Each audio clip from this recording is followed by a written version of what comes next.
really good day. Double sessions, got a lot of work done, got a couple more things installed. I know you guys got the release on us naming Gary as our starter, and I'm excited about all the progress he's made in the last couple months here since Coach RVision's come on board. So we're excited about what he can do for our football team, and now we've got to get down to the business of really settling who is going to be the number 2. And I'm hopeful that by the end of the day on Monday, we can make a decision on that. Questions? How did Gary take it when you told him? I think he's excited, but I think it's something that he expected. I think Gary certainly is a confident football player, and at times has performed really well for us. So he's put in the work, and I think he's deserved that confidence he's come out here with. What made now the right time to make that decision and tell Gary about it? Sure, I think right now we're at practice 7. I think we've had enough time to see. I wanted to see where guys would be after the summer program, because we were, you're allowed to watch some things, but when they have the football, you're not allowed to watch. So there's a lot of stuff that we don't get to see that they're doing over the summer, and I wanted to see Mike and Chris and Gary and kind of see how far they had come. And I think Gary did what I wanted him to do. He was a better quarterback when he came back day 1 than he was practice 15 in the spring game, and that was a good start. You mentioned the number 2 battle. What's that looking like now between Mike and Chris? I think it's either guy's job to win, and now we got to take what they've done already and combine it with what will happen through the rest of this week, and then on Monday we've got a scrimmage, and it's a full scrimmage, 12 noon, and we're going to treat it just like a game day, and it'll be a great opportunity for those guys to kind of showcase themselves. Any other depth chart tweaks off the half scrimmage? No, not really. No, I think the guys that are working will continue to work, and I'm excited about getting Desmond Peoples back in the next day or 2. I think that'll happen, and that'll get. I think the running backs are performing very well right now. But after seeing what he did in the spring, I know he's a guy who can help us on offense. Any other injuries? How do you come out? I think we're pretty healthy right now. We've got a couple of guys that are a little bit dinged up, but I don't think it'll be anything long term. And we're hoping to get a couple guys back here about a weekend. I think last year double sessions you gave a couple guys one of the practices off. Did you do that with anybody? We did. David Maluski and JPO did not go this morning. They came out here this evening. We kind of tailored the practice to the personnel groups that they were going to be on. So I think when you have guys that have histories like they do, I think that's important. How did these guys physically handle a double session today? I thought they did a great job. Yeah, I thought they did a great job. Now we did a lot of hitting and tackling yesterday, so we didn't do any of that today.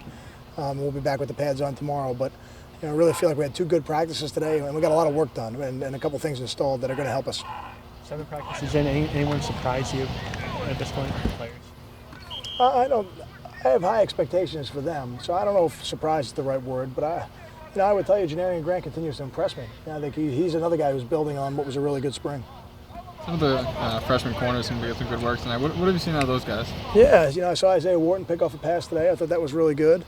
I think Darian Daly's doing a nice job. I think those young guys are still kind of learning their way. I went down to the defensive backs at the beginning of practice to watch their indie, and now they're getting more comfortable with some of the techniques they're being taught. It's not perfect yet, but it shouldn't be. But they're getting more comfortable. I think every day, if they could just continue to get a little bit better every day. The nice thing about training camp is you play football every day with very few days off, and that's a great way to get better. I mean, just the way the numbers are at the position, you probably feel like 1 or 2 of them's going to have to step in, right? Yeah, we'll see. I think right now Cam would be the guy most likely to play out of those freshmen. He had the spring, but I'm not counting anything out yet because it's early and we got a lot of practice left to go here. Is there anything that surprised you about being ahead of schedule? Well, I think I don't know if we're ahead of schedule or not, but I think we've been very aggressive with the installation, and I think the players have handled it well. So if that means we're ahead of schedule, I think that's a good thing. But we felt like coming off the summer where you're allowed to meet with them, we could be really aggressive. I think that the new rules allow you to be much more aggressive with your install and training camp, and I think the players have handled it well so far. Yeah, I know you guys analyze everything. Is there anything to the fact that Gary's had really good starts coming out of really good first halves of the seasons, really good season openers the last 2 years? Do you just attribute that to he's when he's most healthy? Well, yes, everybody's most healthy, but that again, I don't think there's any we don't make any excuses for any of that. I think Gary knows that the most important day is today, and if he can come out here and be 1-0 in this practice in terms of how he goes about his business, you put enough of those days together, you'll have the sustained success that you want. But it's really just about being 1-0 today. Got time for 2 more. Of Kyle Federico for the first week. I'm pleased. I think he's off to a good start. I think we'll try to get in.